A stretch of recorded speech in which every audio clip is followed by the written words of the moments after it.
AP అభివృద్ధికి సంపూర్ణమైన సహకారం అందించాలని ఆ దిశగా కేంద్రంపై ఒత్తిడి తెచ్చిన ముఖ్యమంత్రి చంద్రబాబు ప్రయత్నాలు ఫలించాయి.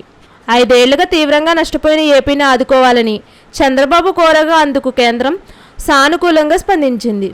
బడ్జెట్ కేటాయింపులో ఏపీకి శుభవార్త చెప్పారు. బడ్జెట్ సమావేశాలకు ముందే పోలవరం, అమరావతి విషయంలో ఢిల్లీ వెళ్లి ప్రధాని సహా కేంద్ర మంత్రులను చంద్రబాబు కలిసి ప్రత్యేకంగా నిధులు విడుదల చేయాలని కోరిన సంగతి తెలిసిందే. తాజాగా కేంద్ర బడ్జెట్లో ఏపీలో ప్రత్యేక సదుపాయాలు కల్పించింది.